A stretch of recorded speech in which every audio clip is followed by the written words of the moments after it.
The massive holographic display in the Terran Defense Command's main chamber cast an eerie blue glow across Director Sarah Chen's face as she studied the incoming data. The quantum sensors had detected something unprecedented. A fleet of over 5,000 vessels had just emerged from hyperspace at the edge of the solar system. "Time to intercept?" she asked, her voice steady despite the gravity of the situation. Lieutenant Marcus Rodriguez checked his console. "At their current velocity, they'll reach Earth's orbit in approximately 6 hours, Director." Chen nodded, allowing herself a small smile.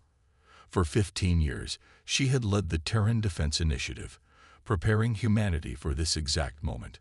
While the public went about their daily lives, believing they were alone in the universe, a select group of scientists, military strategists, and world leaders had worked tirelessly in secret. "Send the alert. Protocol Omega is now in effect," she commanded. Deep beneath the surface of every continent, hidden facilities hummed to life. In orbit, seemingly innocent weather satellites and communication relays began transforming, revealing their true nature. Humanity had known first contact was coming.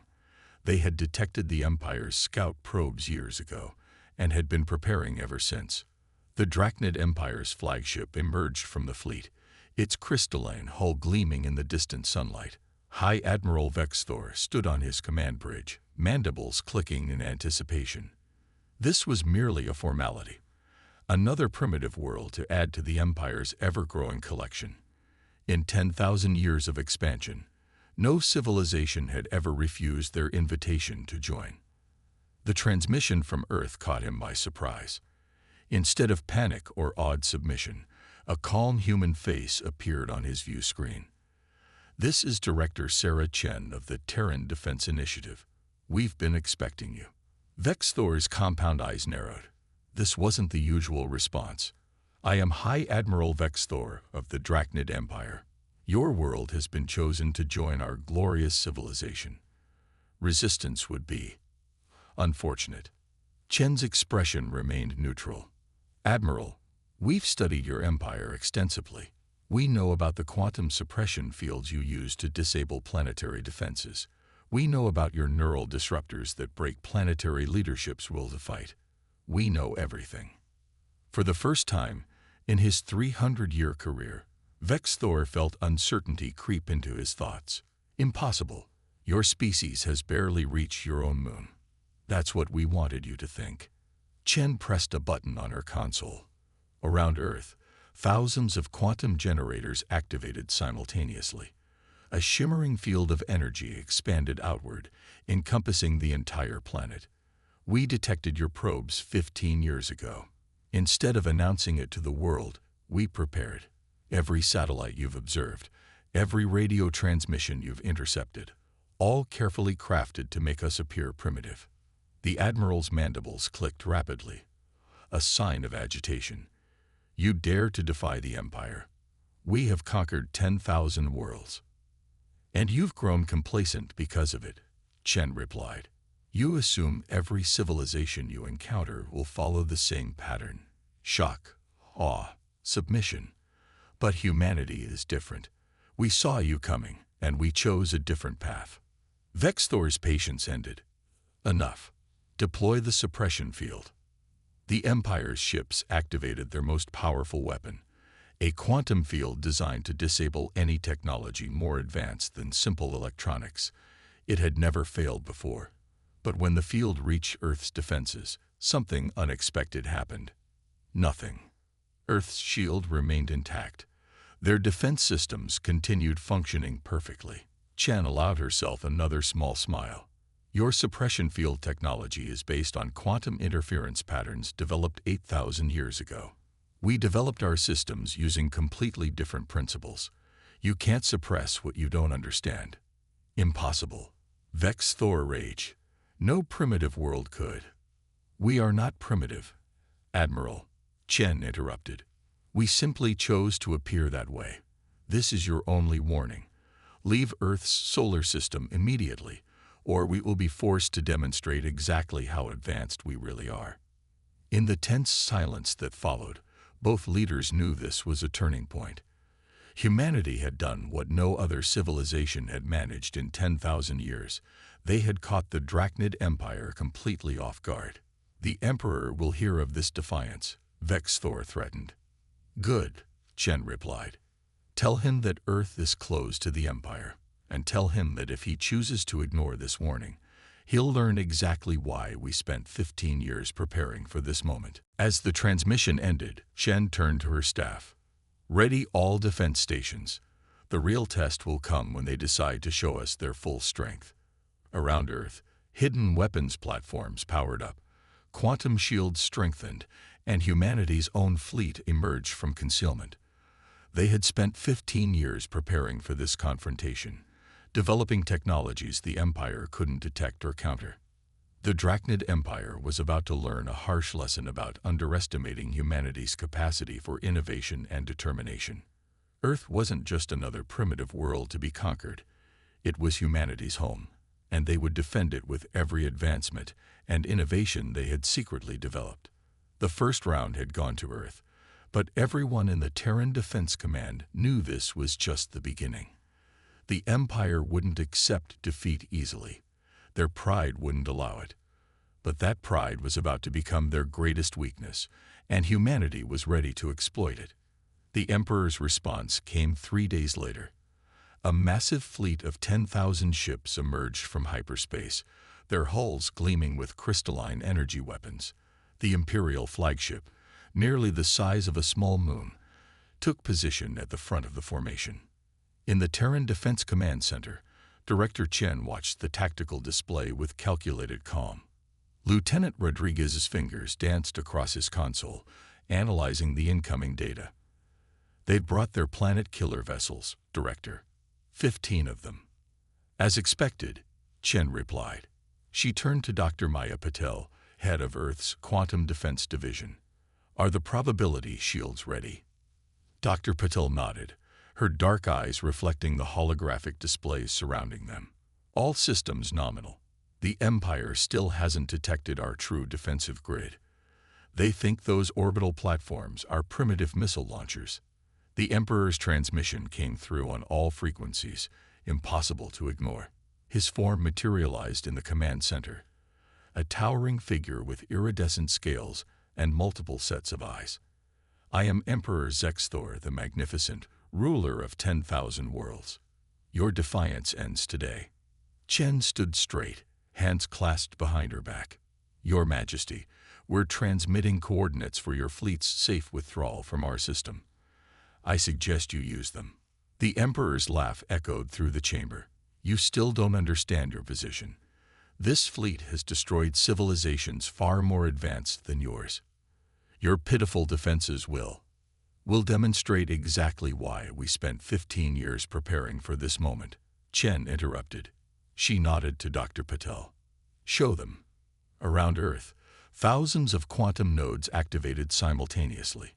What had appeared to be simple satellites and debris transformed, revealing their true nature. A complex web of probability fields emerged, each one calculated to counter specific Imperial weapons. The Emperor's expression shifted from amusement to confusion. "What trickery is this?" "Not trickery, Your Majesty. Science." Dr. Patel stepped forward. "While you relied on brute force, we studied the quantum nature of space-time itself. Your weapons are impressive, but they follow predictable patterns, and anything predictable can be countered." The Emperor's rage manifested in action. "Enough. All ships, open fire. Show these primitives the true power of the Empire." 10,000 ships fired simultaneously, energy beams powerful enough to crack planets lanced toward Earth. The Emperor watched with satisfaction, expecting to see the planet's surface boil away under the assault. Instead, something impossible happened. The energy beams struck Earth's probability field and disappeared. Not deflected, not absorbed. They simply ceased to exist. "Impossible," the Emperor roared. "Nothing can stop a full Imperial barrage." "Nothing you've encountered before," Chen corrected. "We didn't build bigger weapons or stronger shields. We found a way to alter probability itself. Your attacks now have a 0% chance of reaching their target." Dr. Patel's team had spent years developing this technology. Instead of trying to block or absorb energy, they had found a way to change the quantum probability of weapons fire reaching its destination. The Empire's most powerful attacks were being erased from reality before they could strike. The Emperor's next order came instantly. Launch the planet killers. Full power. The massive planet killer vessels moved forward, their main weapons charging with enough power to destroy a world. These were the Empire's ultimate weapons, never defeated in 10,000 years of conquest. Chen looked to Dr. Patel, who nodded confidently. The probability field is holding. Let them fire. The planet killers released their devastation, beams of pure destruction that had ended countless civilizations. They struck Earth's defensive field and vanished, just like the smaller attacks before them. But Earth wasn't content with just defending. Hidden platforms around the planet activated, releasing streams of quantum-entangled particles. These threads of energy wrapped around Imperial ships, linking their systems to Earth's quantum network. "What are you doing to my ships?" the Emperor demanded as warning lights flashed across his fleet. "Showing you how vulnerable they really are," Chen replied. "Dr. Patel, if you would." Dr. Patel entered a command sequence. Across the Imperial fleet, weapons systems began powering down. Engines cut out. Communication arrays fell silent. The mighty armada that had conquered thousands of worlds found itself helpless, their technology turned against them by forces they couldn't understand. "This is your final warning," Chen addressed the Emperor. "We don't want to destroy your ships or harm your people. Return to your empire. Spread the word that Earth is not to be threatened." The Emperor's hologram flickered with barely contained fury. "You think this victory means anything? This is only the first wave. We will return with..." "With what?" Chen interrupted. "More ships using the same technology we've already defeated. More weapons based on principles we've surpassed. Your empire's weakness isn't in your numbers or your firepower. It's in your inability to imagine that someone might find a better way." Around them, the Imperial fleet struggled to restore their systems. Ships that had brought terror to countless worlds now floated helpless in space, their crews watching in disbelief as their unstoppable weapons proved useless. The Emperor's hologram vanished without another word. Slowly, those ships that could still move began retreating, their formation broken, their invincibility shattered. In the command center, Chen turned to her staff. "They'll be back," she said quietly. "And next time, they'll bring everything they have. But today, we've shown them something they've never seen before. An enemy they can't simply overpower." Dr. Patel nodded, already working on improvements to their defensive systems. "We've done more than that, Director. We've shown the galaxy that the Empire isn't invincible. And soon, other worlds will begin to wonder what else they thought impossible might actually be within their reach." The battle was over, but the real war was just beginning. Humanity had revealed only a fraction of their capabilities, keeping their most advanced technologies in reserve. They had spent 15 years preparing not just to survive first contact, but to change the very nature of galactic power. The Empire would return, but Earth would be ready. And next time, they would show the galaxy even more of what humanity could achieve when they put their minds to it.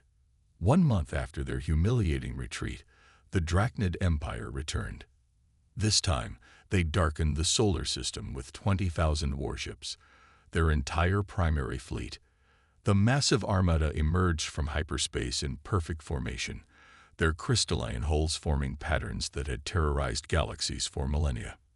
In the Terran Defense Command, alerts blared as the quantum sensors detected the unprecedented gathering of Imperial might.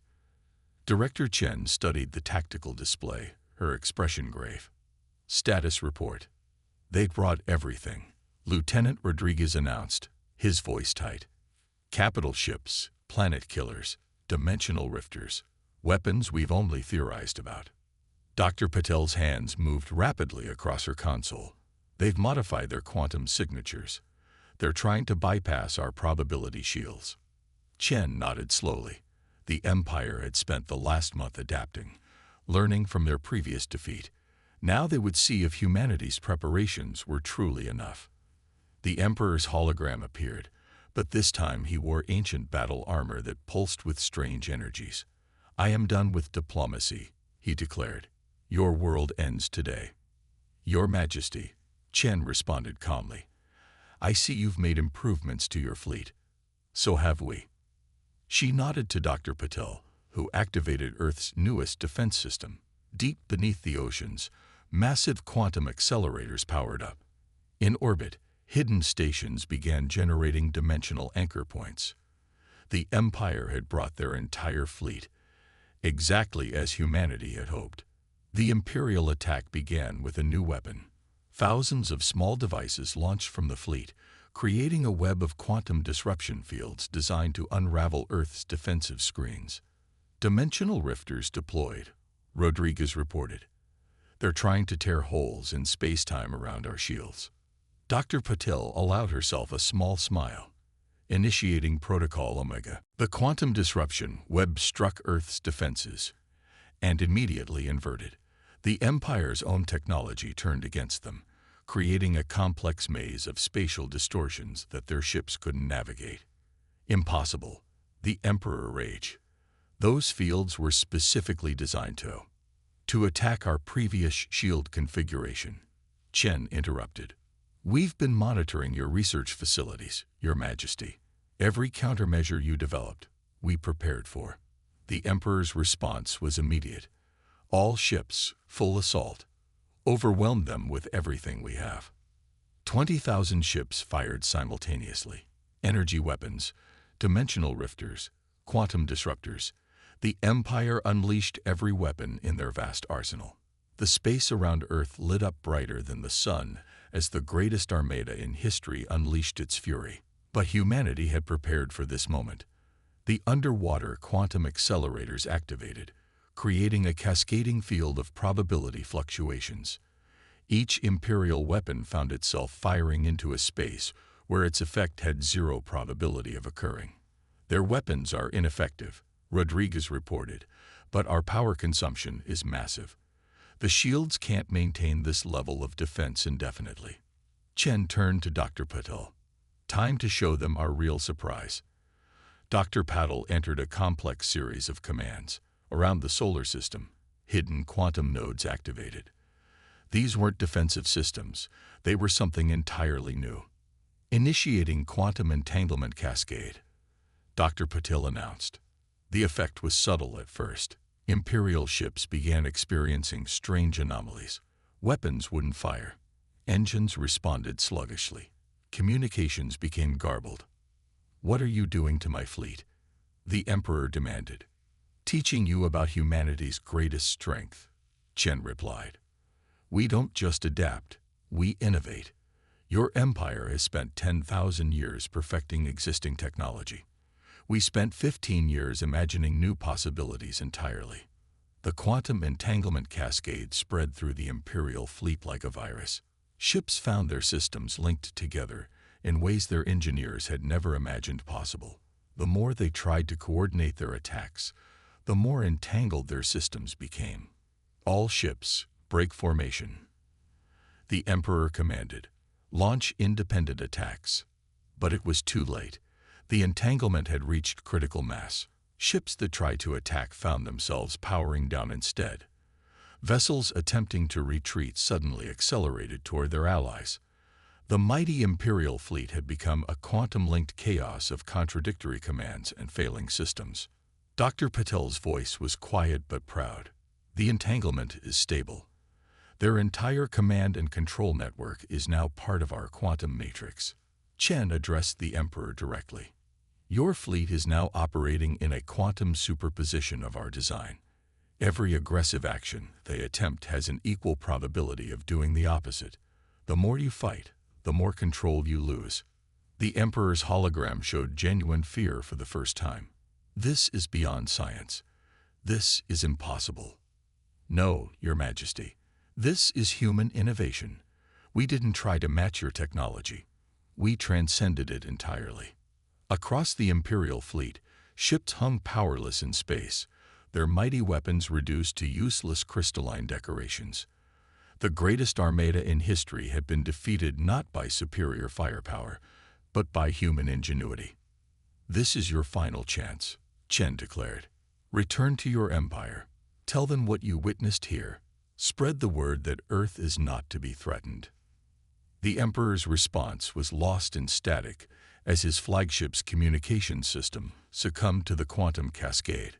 Slowly, the mighty Imperial fleet began a ragged retreat, their perfect formation now a scattered exodus of humbled vessels.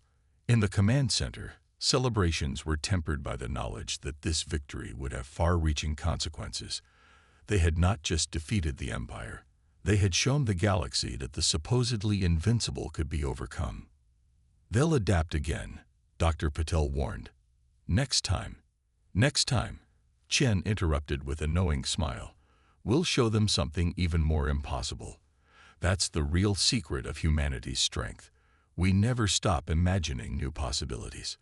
As the Imperial fleet disappeared into hyperspace, Earth's defenders knew they had changed the galaxy forever.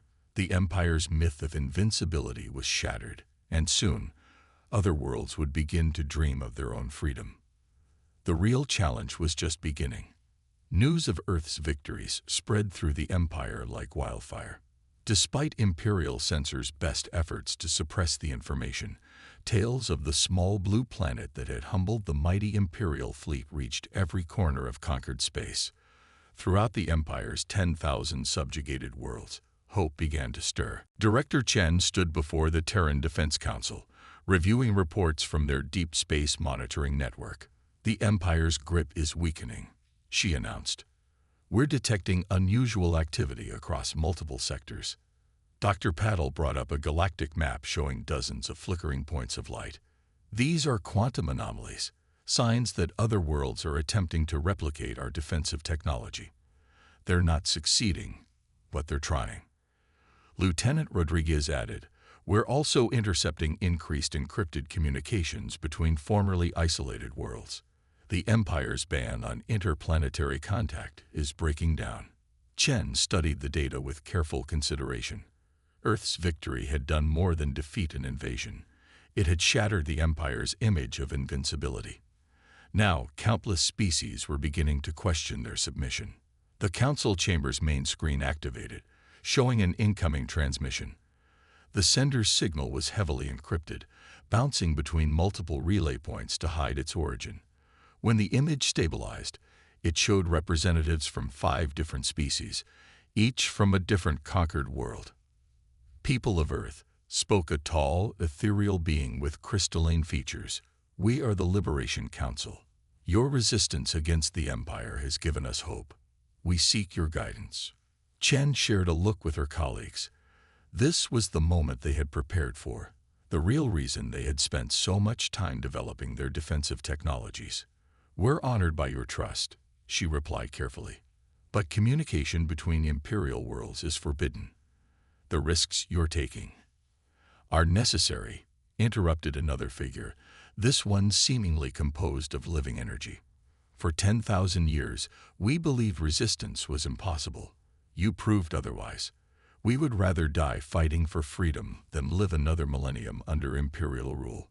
Dr. Patel stepped forward. "Your courage is admirable, but the Empire's reprisals would be devastating. They would destroy entire worlds to maintain control."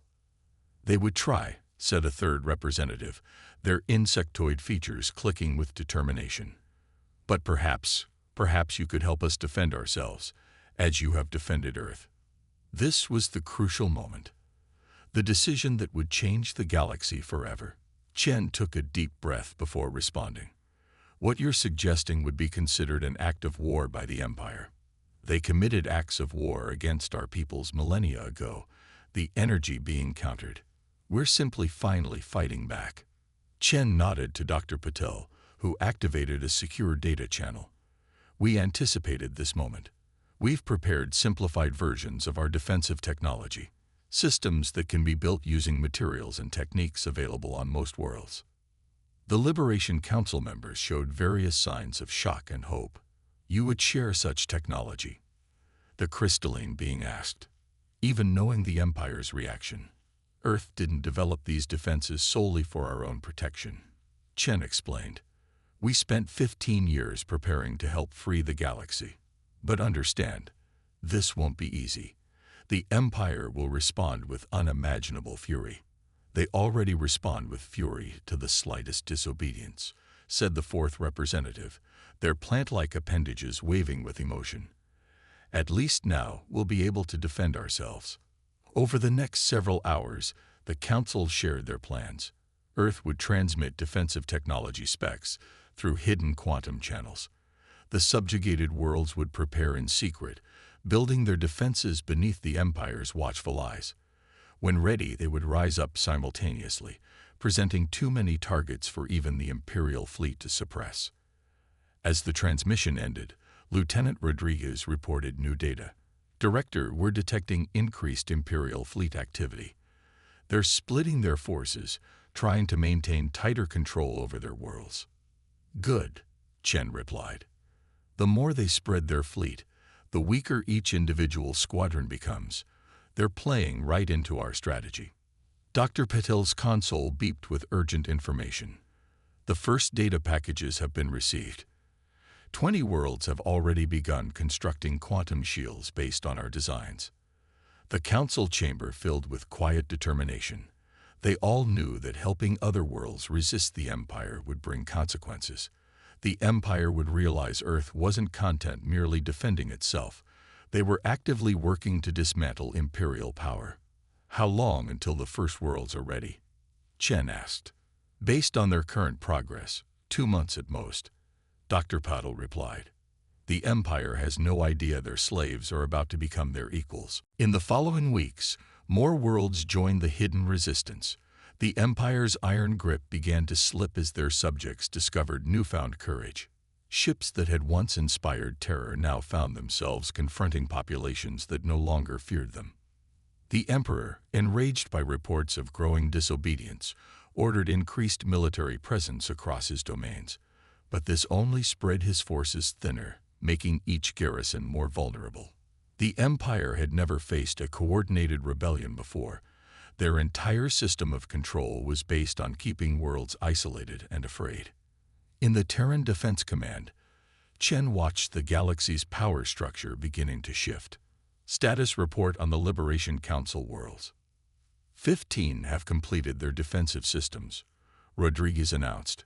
Another 30 are nearly ready. The Empire suspects something, but they can't detect the quantum technology until it's activated. And then it will be too late, Dr. Patel added with quiet satisfaction. The age of Imperial dominance is ending. They just don't know it yet. Chen studied the galactic map, watching as more and more worlds joined the hidden resistance. Earth had done more than prove the Empire could be defeated. They had shown that freedom was possible. Now, species that had been conquered for thousands of years were preparing to stand together against their oppressors. The real revolution was about to begin. And when it did, the galaxy would never be the same. 3 months after Earth began sharing their defensive technology, the galaxy erupted in coordinated rebellion. On 100 worlds simultaneously, quantum shields flickered to life. Imperial garrison fleets found themselves powerless, their weapons useless against defenses they couldn't understand. In the Terran Defense Command, Director Chen watched the galactic map transform. Red indicators of Imperial control blinked to green one after another as liberated worlds declared their independence. Status report, she called out, her voice steady despite the historic moment unfolding before them. Lieutenant Rodriguez's fingers flew across his console. 57 worlds have successfully activated their defensive systems. Imperial response fleets are scattered, unable to effectively counter multiple uprisings. Dr. Patel added, the quantum shield network is performing beyond expectations. The Empire's attempts to suppress the rebellions are failing across all sectors. The Emperor's transmission cut through all channels, his rage palpable even through the hologram. You, he snarled at Chen. You did this. You've armed our slaves against us. No, Your Majesty, Chen replied calmly. We simply showed them they didn't have to be slaves at all. The rest they did themselves. The Emperor's multiple eyes blazed with fury. I will burn Earth to ashes for this treachery. All fleets converge on the Sol system. We end this today. But his command met unexpected resistance. Several Imperial fleet commanders, seeing the changing tide of power, refused to abandon their current positions. Others, their crews inspired by the rebellion's success, openly declared their support for the liberated worlds. Your own people are abandoning you, Chen observed. They see that change is inevitable. Nothing is inevitable, the Emperor raged. I still command the most powerful warships in the galaxy. I will. His transmission cut off as a new signal overrode the Imperial channels. The Liberation Council appeared, now grown to representatives from over 200 worlds. People of the galaxy, the crystalline being announced, today marks the end of Imperial tyranny. We call upon all worlds, both free and still under Imperial control, to join the new Galactic Alliance. Dr. Patel's console lit up with responses. Director, we're receiving transmissions from within the Empire itself. Multiple core worlds are declaring their support for the Alliance. The Emperor's hologram returned, but his rage had been replaced by desperation. You cannot undo 10,000 years of order. The Empire is eternal. The Empire is finished, Chen stated firmly. But we're not here to destroy. We're here to build something better. Your worlds can join the Alliance as equals, Your Majesty. Even your throne world would be welcome, with you as a legitimate representative rather than an absolute ruler. The silence that followed was deafening.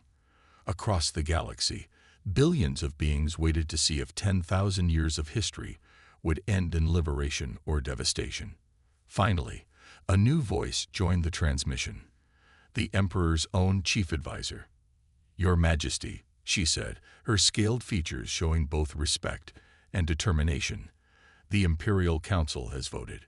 We must adapt or face dissolution. The old ways are over. The Emperor's shoulders slumped, the weight of millennia finally becoming too much to bear. So be it, he whispered. The Empire will negotiate. The celebrations that erupted across the galaxy were beyond anything in recorded history. Worlds that had been enemies under Imperial rule now reached out to each other as allies. Species that had been isolated for thousands of years shared their unique cultures and technologies freely for the first time. In the following weeks, representatives from every world gathered on Earth to draft the Alliance Charter. The document was simple but powerful. All worlds were equal, all species had the right to self-determination, and technology would be shared for the benefit of all. Director Chen stood with Dr. Patel and Lieutenant Rodriguez, watching the alien representatives file into the newly constructed Alliance Assembly. Did you ever imagine this outcome when we first detected their probes 15 years ago? Rodriguez asked. Chen smiled. We hoped. Humanity's greatest strength isn't our technology or our defenses. It's our ability to imagine a better future and work to make it real. Dr. Patel nodded. The quantum shields were just tools. The real power was showing people they had a choice. The former emperor, now simply the representative from the Drachnid homeworld, approached them. He seemed smaller without his imperial regalia, but somehow more dignified. You could have simply defended your world, he said quietly. Instead, you changed the galaxy. Why? Because humanity has learned from its own history, Chen replied. True security doesn't come from building walls or accumulating power. It comes from creating a system where everyone benefits from peace. The emperor considered this. 10,000 years of empire, undone by 15 years of human planning. Perhaps that's not entirely a tragedy. As the Alliance Assembly began its first session, the galaxy entered a new age. The quantum shields that had started as Earth's defense became the foundation of a new era of cooperation and exploration. Species that had once fought now worked together, combining their knowledge and cultures in ways the Empire had never allowed. Earth had done more than resist conquest. They had shown the galaxy a better way. And in doing so, they had achieved something far greater than victory in battle. They had created lasting peace. In the Terran Defense Command, now renamed the Alliance Cooperation Center, Shen looked out at the stars. Somewhere out there, other civilizations were taking their first steps into space, just as humanity had done not so long ago. When they arrived, they would find not an empire of conquest, but an alliance of equals, ready to welcome them into a galaxy where the only limits were those of imagination and courage. The age of empire was over. The age of cooperation had begun.